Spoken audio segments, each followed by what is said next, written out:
बुरे कर्म का बुरा नतीजा। एक गरीब किसान के पास एक छोटा सा खेत और एक बैल था। बड़ी मेहनत से उसने कुछ पैसे जमा किए और एक बैल और खरीदा। जब वो बैल खरीद कर ला रहा था तो रास्ते में उसे 4 युवक मिले। उन युवकों ने किसान से कहा, क्या तुम इस बैल को बेचोगे? किसान ने सोचा, मैंने यह बैल 1500 रुपये में खरीदा है।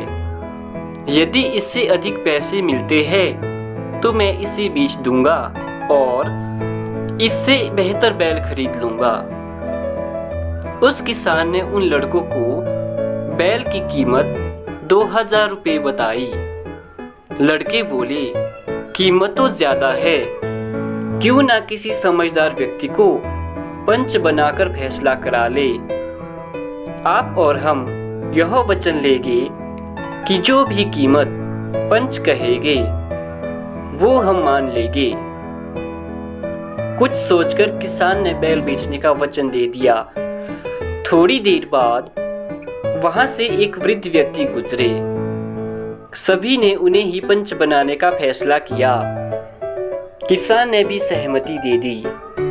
वास्तव में वह चारों लड़के एक ठग पिता की संतान थे और वो वृद्ध कोई और नहीं बल्कि उन्हीं चारों का पिता था। उन्होंने पिता को ही पंच बना लिया। पिता ने बैल की कीमत मात्र 500 रुपये तय की। वचन में बंधे किसान को 500 रुपये में बैल बेचना पड़ा, लेकिन वो इस बात को समझ गया कि मुझे ठगा जा रहा है।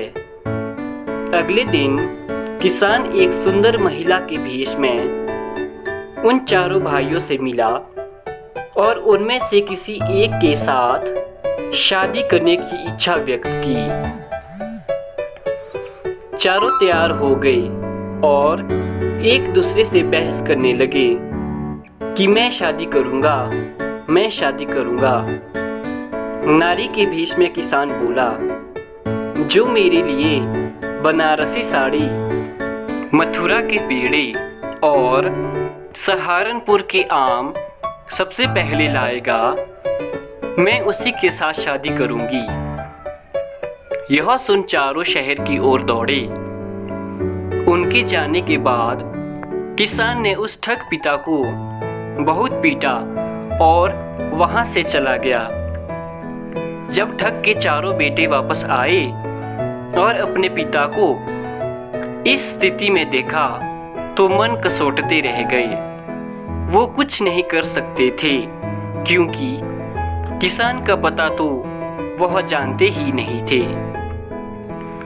अगले दिन वह किसान एक वैद्य का भेष बनाकर उस वृद्ध ठग का इलाज करने पहुंचा और लड़कों को 4 जड़ी बूटी लाने के लिए अलग अलग भेजा।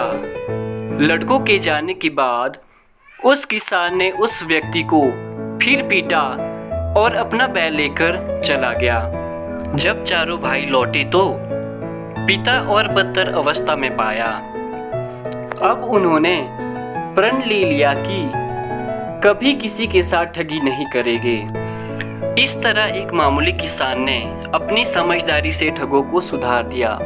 कहानी की शिक्षा, बुरे कर्म करने पर हमेशा बुरा ही परिणाम मिलता है।